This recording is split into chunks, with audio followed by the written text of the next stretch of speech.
மதுரை மாவட்டம் தும்பைப்பட்டியில் அங்கன்வாடி கட்டடத்தில் ஏற்கனவே பதிக்கப்பட்டிருந்த டைல்ஸ் கற்கள் மீதே சிமெண்ட் கலவை போட்டு பூசியதாக அப்பகுதியினர் தெரிவித்தனர்.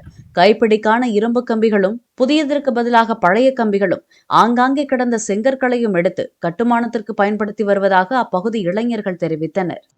தும்பைப்பட்டி பஞ்சாயத்தில் அங்கன்வாடி கட்டுறாங்க. பால்வாடி ஒரு 5 மாதத்துக்கு முன்னாடி ஆரம்பித்தாங்க. ஏற்கனவே நாங்கள் சொல்லியிருந்தோம், கொஞ்சம் தரமான பொருளை போட்டு கட்டுங்க, குழந்தைகள் விளையாடக்கூடியது, அது படிக்கக்கூடியது அப்படின்னு சொல்லியிருந்தோம். அது முதல்ல சொல்லி அந்த காரணங்கள் சரியான அவங்க இது சரியாக எடுத்துக்கிறல ஆக்சுவலாக. அதுக்கப்புறம் இப்போ உள்ள கான்ட்ராக்ட்காரர் கந்தன் அவர்கள்ட்டையும் நாங்கள் முறையிட்டோம். அவங்க கட்டுமான பணியில் சரியான மண் ஜல்லி எதுவுமே நம்ம சேர்க்கறது இல்லை. பழைய பொருட்களை கொண்டு ஃப்ளம்பிங் பைப்பு, துருப்பிடிச்ச கம்பி எல்லாமே போட்டிருக்காங்க. நாளைக்கு ஏதாவது விபத்து நடந்து அந்த நம்ம குழந்தைகள் பாதிப்பு ஏற்படும். அந்த ஒரு கட்டாயத்தில் சப்போஸ் விபத்து நடக்கிறதுக்கு முன்னாடி தடுக்கும் வகையில் அரசு அடுத்த முயற்சி எடுக்குமா என கேட்டுக்கொள்கிறோம்.